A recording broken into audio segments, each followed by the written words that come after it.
when these incidents happen, we should be told very quickly the truth about who is if someone has been arrested, we should be told the truth about it.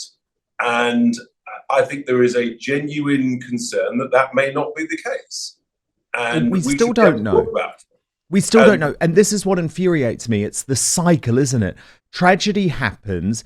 In that moment, we are told, don't be angry. If you're angry or if you ask questions at this moment, you're somehow impeding on the grief of the people who are involved, which is absolutely not the case. I mean, I think about those 3 little girls who were bludgeoned to death at a Taylor Swift dance class every day. They have never left my mind, and I'm sure they haven't left your mind or my viewers' minds. Completely. But it's about why it happens. And the problem is then the man in question, Axel, is charged. And by that point, we're told, well, if you talk about this or if you find anything out, he's not going to have a fair trial. And actually, you can be held in contempt of court. You can go to jail. Certainly I can. If I was to talk about the circumstances surrounding him on this show today, you might be able to in Parliament. But it's very difficult, isn't it? Because then by the time he's in court, it's 2 years on. And most people have by that point forgotten. Let's be clear what's going on here. The establishment wants to shut down analysis, discussion, and debate about the level of criminality from those who come to this country, whether it be legally or illegally. Richard Tice, really good to see you. You know, I always start with the difficult question, maybe the most important question, I'd say in this case. Can Nigel Farage be Prime Minister in 2029? Definitely. And that's the plan, that's the ambition, the objective, and some remarkable work is going on at the moment, building the professionalism of the party, taking it to the next stage, which I'm delighted about. We've got 150 plus branches established, more happening as every day, every week goes on. It's hard to keep up with the numbers, but it's truly remarkable. The pace, the ambition, and it's very exciting. It is. So, of course, conference today, it is remarkable. I think remarkable is the word, given that in your initial plans, the election wouldn't have even taken place by this point. So what you had to do in such a short period of time was a mammoth mission. But in the end, I think it's almost worked out for the best, because it's not just about numbers, is it? I think what Reform UK have proven in a very short time is actually, if you utilize social media in the right way, if you're loud and proud, you can make a huge impact at Westminster. And it actually shows how lazy and useless a lot of the MPs for the Uni Party really are. That's the point. I mean, I've spoken now some almost about over 15 times in just, I think, 4 or 5 weeks of parliamentary time. And you have to sort of work it out and judge it. And sometimes you have to sit there for ages, bobbing up and down. But the social media clips from that are absolutely huge. That's what we're really, really good at. And people can see that we're active. We're making a noise. We're asking the challenging, difficult questions that, bluntly, the 2 main parties, particularly around issues like net zero, that they're obsessed about, they don't want to talk about. And the Labour Party doesn't want to talk about immigration. So, I think we're making a huge noise. We may be 5 in number, but I think we're making the noise of 50 to 100, frankly, already. You are. I feel at the moment like Reform UK is the moral opposition. And you know the issue for me, Richard, that really clarified that? It was after the Southport Massacre. Because no major politician in the main parties wanted to discuss what my viewers were talking about, what I was thinking about every single minute of the day, what the silenced majority was horrified about. And even now, Richard, we are still made to feel as if we are, far right, as slippery Starmer keeps on saying, or racist, just to want to have a necessary conversation about the perils of mass immigration, this ongoing invasion of our southern border. And it was after Southport, I think, where you could see the impact that Reform UK will have in this parliament, because yes, you were absolutely shot down by the mainstream media. Nigel Farage became the #1 target, predictably, but you were still speaking out. But let's be clear, Dan. But let's be clear, the mainstream media and the Labour Party, they were looking for the slightest opportunity. But we immediately condemned the riots and the hideous acts that went on. But you can criticise and condemn whilst also acting as a critical friend, asking important questions. And what happens if politicians don't ask important questions, then speculation runs riot and runs amok, I should say, underground. It's a bit like, boxing, for example, as a sport is much better as a regulated professional sport than those who want to ban it, in which case it's done underground.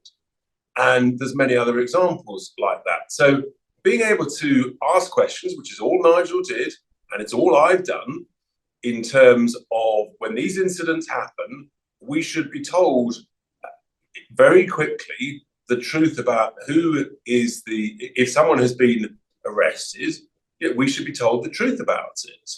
And I think there is a genuine concern that may not be the case. And we still don't know. We still don't know. And this is what infuriates me. It's the cycle, isn't it? Tragedy happens. In that moment, we are told, don't be angry. If you're angry or if you ask questions at this moment, you're somehow impeding on the grief of the people who are involved, which is absolutely not the case. I mean, I think about those 3 little girls who were bludgeoned to death at a Taylor Swift dance class every day. They have never left my mind, and I'm sure they haven't left your mind or my viewers' minds. Completely. But it's about why it happens. And the problem is then the man in question, Axel, is charged. And by that point, we're told, well, if you talk about this or if you find anything out, he's not going to have a fair trial.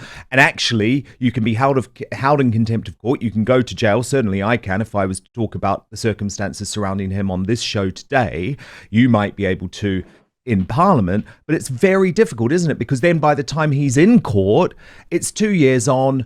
And most people have by that point forgotten. Let's be clear what's going on here. The establishment wants to shut down analysis, discussion, and debate about the level of criminality from those who come to this country, whether it be legally or illegally. And whereas in other countries in Europe, they actually they analyse and publish this data by nationality and by legality. Whereas this country, there is a deliberate process of cover-up and suppression of the data. And why do you think that is? If the data was no problem, it would be out there. I think we've got to accept that there is a problem here. And I, for example, whenever there's a horrific incident, a violent incident, a stabbing with whatever weapon, machete or whatever, we saw the incident with the soldier, the uniformed soldier, just a few weeks ago. And every time, it's not terror, it's mental health. It's not terror, it's mental health. How do they know so quickly that? I'm sorry, but I want to ask the question, and I want to be told the truth. And the British people have a right to be told the truth. And that's, we ask that question, and maybe it is every time an extraordinary coincidence that it's always mental health.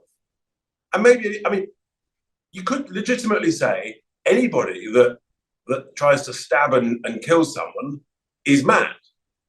And that's a legitimate line. But we all know that the truth is deeper than that. And we have to be able to talk about it. I just think that's really, really important. So, and there's another thing that really troubles me. We've talked a lot about two-tier policing, two-tier justice. We've seen it big time. And when Nigel asked the question in Prime Minister's questions of the Prime Minister about two-tier policing, the Prime Minister completely ducked it, just avoided the question, didn't want to talk about it. because the truth hurts. And we've got a situation now, for example, I was the first person to defend the police officers who were brutally assaulted in Manchester Airport. Those individuals who carried out that vicious, violent attack on police officers, to the best of my knowledge, they've still not been charged. Many weeks on, the video footage is crystal clear. It doesn't need a rocket scientist. It's as crystal clear as the video footage of the riots on which they arrested people, charged them, and locked them up. Well, if they can do that for people who carried out those riots, why can't they do the same when you've got the video footage for individuals that assault police officers? Assaulting a police officer, whether it's in a riot or whether it's in Manchester Airport, is the same criminal act and should be dealt with in an equal way. And we've got a more mad situation, Dan. Now, the IOPC and the Greater Manchester Police leadership, what are they doing? They're actually carrying out a leak inquiry into who leaked the footage that exonerated 110% the police officers. So in other words, they actually want to cover up the truth. They want to throw their own brave police officers trying to protect people, to save lives, to stop terror activity. They're literally trying to throw those police officers under a bus. And I have to tell you, I've said it before and I'll say it again, it feels to me that if you are from an ethnic minority and you carry out an assault on a police officer, you get different treatment than if you are a white person that assaults a police officer. That is two-tier policing. That is two-tier justice. That will get me into all sorts of trouble from the leftie lot, but I'm just calling it out. I'm telling it as it is. We can see it. Totally unacceptable. I mean, the problem is, Richard, we can see it every day. It does feel like after the so-called riots, there was a war on the working class, specifically the white working class, and that was driven by Starmer. And there's been so many examples of this. I mean, how on earth could Mohammed Hassan avoid jail altogether? Now, Richard, he is the Muslim man who saw 3 women at a petrol station, was furious about the fact that they were not dressed in traditional outfits, that they were dressed in a Western manner, showing their ankles, for example, and he attacked them. He physically assaulted 3 women at a petrol station brutally, and he escaped jail. At the same time, Richard, we see Julie Sweeney in prison for 15 months. Now, this is the grandmother of 3, actually. She's a carer to her husband. She made an artful Facebook post, Richard. It was an artful. I don't support the Facebook post for 1 second. It was on the day of the Southport Massacre. She was absolutely emotional about what she had seen. She deleted the post within an hour, apologized unreservedly. She's no risk to the public. So we have Julie Sweeney in jail, Mohammed Hassan, who viciously beat up 3 women at a petrol station, on the streets. And it'll be interesting to other examples. I mean, that's a good example. There was the example of I think it was a Labour councillor who at a demonstration was calling for people's throats to be cut or to be killed, whatever he said. And so is he... He has pled not guilty, interestingly. Well, how can you plead not guilty to something that is plain there for everybody to see on video? I think we've actually got to have a proper discussion about when you've got video evidence of somebody, is in a sense, that is your evidence. And maybe you could have almost like a sort of a fast track to justice and a decision when you've got that, because you don't need to take hundreds of witness statements and everything. It's there for all to see. And what we do know is that fast justice is the right way forwards, and proper sentencing and people serving the whole sentence, that serves as a deterrent. And in the same way that it's a deterrent to the ridiculous rioters, well, it can be a deterrent to other people who carry out criminality. So let's have one rule for everyone, shall we, as opposed to different rules for different types of people from different communities different colour skin, and so on. That's where we're at in the United Kingdom. Now, Richard, you mentioned just a moment ago, and I think it is really worth taking a look at the moment last week when Nigel Farage went toe-to-toe for the first time in PMQs with Slippery Starmer, because it was a very direct question from Nigel, and there's two interesting things I think people should look out for, and I'll get you to react off the back. First, the reaction from Labour MPs the moment Nigel actually talks about two-tier policing. He's booed. And secondly, as you pointed out, the complete failure from Starmer to address the question in any way. Nigel Farage. Thank you, Mr. Speaker. Yesterday we witnessed some extraordinary celebratory scenes outside Britain's prisons where, in some cases, serious career criminals were released. And this to make way for, yes, rioters, but equally those who've said unpleasant things on Facebook and elsewhere on social media. Does the Prime Minister understand there is a growing feeling of anger in this country that we are living through two-tier policing and a two-tier justice system?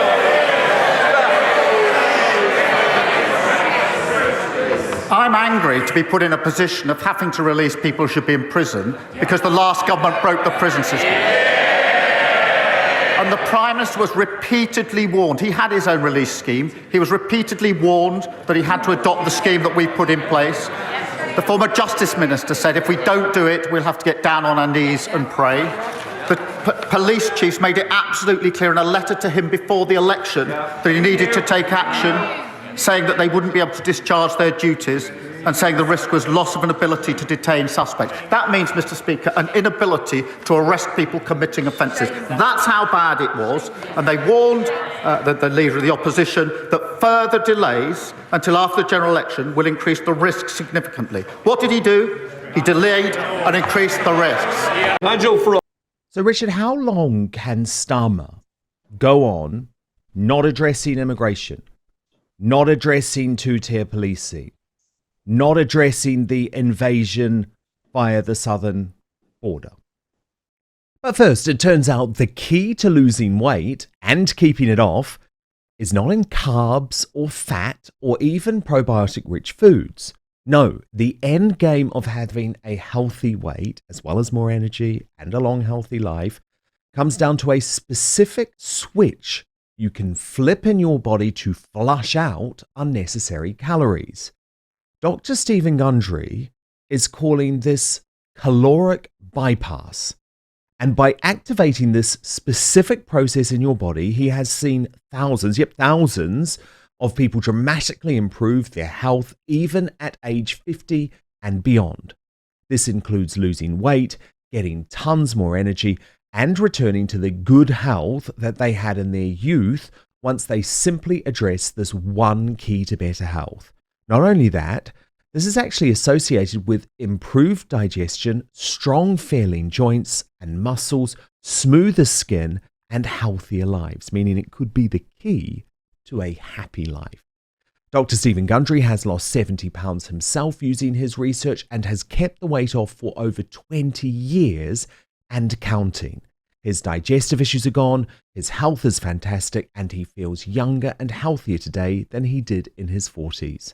His video has been watched by over 20 million people to date, and you can watch and learn more about it at thehealthyfat.com/outspoken.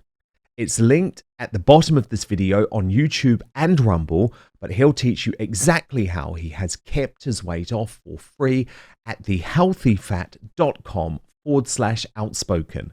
Click on the link in the description below the video. Well, firstly, Dan, what was interesting about the Prime Minister's response to Nigel's question there was, in a sense, Nigel said, do you understand, Prime Minister, people's concerns? And the fact that the Prime Minister didn't answer the question actually provides the answer, which is that he doesn't understand. And even if he applied himself to it for a short moment, he wouldn't want to understand. And it's quite clear. I asked the Justice Secretary just the day before, why don't we release and immediately deport the some 10,000 foreign nationals blocking up our jails and our prisons? And she coughed and spluttered that, well, we were sort of doing that process. Well, we're doing it in a matter of hundreds. But if you deported 8 to 10,000 of those folk, not only do you free up all the spaces in prisons, but you save the British taxpayer billions of pounds. And that would carry the support, I think, of millions of voters. But they don't seem willing and able to do that. They seem to have adopted a completely, in my view, misguided cop-out approach. So yeah, I mean, I played that exchange on the show. I thought it was a brilliant question. And again, she didn't answer the question. She said, well, we are deporting people. Yeah. They're not. Quite obviously, they're not. And this is what's frustrating in the House of Commons that we're learning, is that so often, much of what is said, good questions are asked, and the responses completely duck the question. But one or two, I think, sort of exceptions to that rule. When I asked a question of the Health Secretary, where's streeting, actually, he responded constructively, accurately to my question in a very clear way, accepting some of the points that I was making. So that's what it should be about, as opposed to just ducking it and fibbing and waffling, which we're getting. And bluntly, we're absolutely sick and tired already of this sort of parrot mantra, 14 years and a 22 billion black hole. I mean, there is some truth to the 14 years. They're not going to be able to use that for year after year. But as for this sort of black hole, frankly, I mean, that's a figment of the imagination of their union paymasters as they secured a massive pay increase for people with no requirements to improve productivity. And what be very clear, Dan, what's happened here is that the government, in their sort of very short-sighted, easy soundbite to say, well, by accepting the pay demands, we've stopped the strike, and that's cheaper than the strike going on. What they don't realise is you've actually compounded on a sort of inflationary basis salary increases. You've unleashed a whirlwind of inflation-busting salary demands from other elements of the public sector. And I fear that within a couple of years, we are going to be in a financially very difficult place indeed. I've been saying for some time my concerns about the economy, the lack of growth, and we've had evidence now where the growth, not only in June, but also in July, the last 2 months from the ONS, zero, flat, niente, zip, no growth whatsoever. So we can see the direction of travel on this. We can.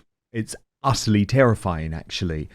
And I think, Richard, the thing that has probably disturbed me most is that the solution that Starmer has seemed to found to the problems that he quite clearly was suffering politically in the aftermath of the Southport Massacre, because I'll never forget, by the way, and I don't think many people talk about this because, of course, the mainstream media want Starmer to be their hero. But do you remember, Richard, he turned up the day after in Southport and he was heckled by locals. And they were locals. They were furious.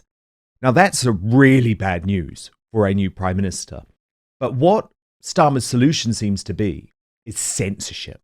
So there is a crackdown now on free speech. And your chairman, Zia Yusuf, who we'll talk about later, actually, but he wrote last week, the Soviet-style systematic persecution of his political enemies will be Starmer's legacy. He will be a one-term PM. They are very strong words. I actually agree with it. But how do you feel about the fact that Starmer seems to believe the solution is censorship? The solution is regulating the internet. The solution is finding a way, using technicality about second jobs for MPs, to boot Nigel Farage off GB News.